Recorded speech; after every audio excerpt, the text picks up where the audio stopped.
আসসালামু আলাইকুম, স্বাগত ক্রিকেট বলে। 2025 এশিয়া কাপে কে বেশি শক্তিশালী, ভারত, পাকিস্তান নাকি বাংলাদেশ? চলুন দেখে আসি বিস্তারিত আলোচনায়। এশিয়ান ক্রিকেটের সবচেয়ে বড় শক্তি বলা হয় ভারতকে, কারণ তারা শুধু কাগজে কলমে শক্তিশালী নয়, মাঠেও প্রমাণ করেছে।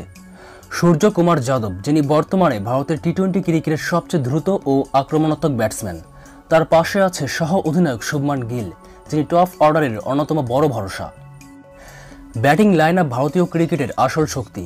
এবার রোহিত শর্মা, বিরাট কোহলি না থাকলেও নতুন প্রজন্মের তারকা যেমন অভিষেক শর্মা, তিলক ভার্মা, রিঙ্কু সিং, তারা একাই ম্যাচ ঘুরে দিতে সক্ষম। এই ব্যাটসম্যানরা শুধু বড় শট খেলতে পারে না, প্রয়োজনে ধৈর্য ধরে ইনিংসও গড়তে পারে।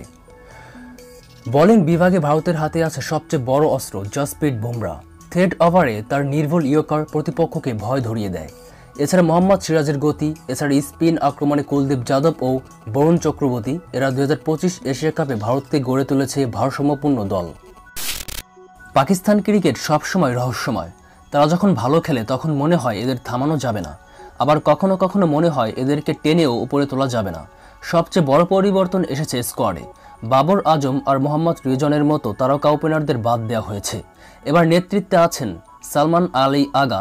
নতুন কোচ মাইক হেন্স স্পষ্ট করে দিয়েছেন তিনি চান পাকিস্তান আরও দ্রুত খেলুক, আধুনিক টি-20-র মতো।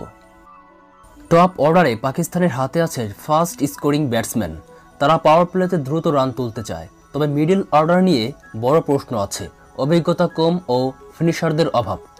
বোলিং বিভাগে পাকিস্তানের আসল শক্তি শাহিন শাহ আফ্রিদি যদি ফিট থাকে তিনি প্রথম ওভারে উইকেট নিয়ে প্রতিপক্ষের কোমর ভেঙে দিতে পারেন। তার সাথে আছে নাসিম শাহ, হারিস রফ, যারা গতি আর আগ্রাসনে ভরপুর। স্পিনে সাদাব খান থাকছেন, যিনি ব্যাটিংয়েও অবদান রাখতে পারেন। ঐতিহাসিকভাবে পাকিস্তান ভারতের বিপক্ষে টি-20-তে পিছিয়ে। 13 ম্যাচের মধ্যে তারা জিতেছে মাত্র 3টিতে। তবে 2022 এশিয়া কাপে ভারতকে হারানোর রেকর্ড তাদের আত্মবিশ্বাস জাগাবে। সারমর্ম হলো এই যে পাকিস্তান হলো আক্রমণাত্মক কিন্তু অনিশ্চিত দল, যারা যে কোনো ম্যাচে চমক দিতে পারে, তবে ধারাবাহিকতা বড় প্রশ্ন। বাংলাদেশ ক্রিকেট সবসময় চমক দেওয়ার জন্য পরিচিত। হয়তো তারা টুর্নামেন্ট শুরু করার আগে খুব বড় ফেভারিট নয়, কিন্তু সুযোগ পেলেই প্রতিপক্ষকে হারিয়ে দিতে জানে। ব্যাটিংয়ে বাংলাদেশ এখনও অনেকটা নির্ভর করছে তরুণ ওপেনারদের ওপর। তানজিদ তামিম ও ওপেনার ইমন যদি ভালো শুরু এনে দিতে পারে, তাহলে মিডল অর্ডারে তৌহিদ হৃদয় এবং ফিনিশার জাকের আলী অনেকেই ম্যাচ শেষ করে আসতে পারে। বোলিং বিভাগে বাংলাদেশের সবচেয়ে বড় ভরসা মুস্তাফিজুর রহমান, যিনি টি-20-তে 300+ ডট বল করা প্রথম এশিয়ান পেসার। তার ধীরগতি, কাটার আর থ্রেড ওভারের জাদু প্রতিপক্ষের জন্য দুঃস্বপ্ন। সাথে আছেন তরুণ পেসার হাসান মাহমুদ এবং তাসকিন আহমেদের মতো অভিজ্ঞ ফাস্ট বোলার। বাংলাদেশের সমস্যা হলো ধারাবাহিকতা।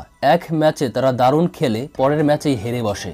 এছাড়া পাওয়ার হিটার ঘাটতিও রয়েছে। তবুও একবার যদি সঠিক দিনে ব্যাটিং বোলিং ক্লিক হয়ে যায়, বাংলাদেশ যে কারোর জন্য হুমকি হতে পারে। তাই 2025 এশিয়া কাপে কাগজে কলমে এগিয়ে ভারত, কিন্তু মাঠের ক্রিকেট হলো অনিশ্চয়তার খেলা। মাঠে যে দল সেরা খেলবে সেই দলই ট্রফি তুলবে।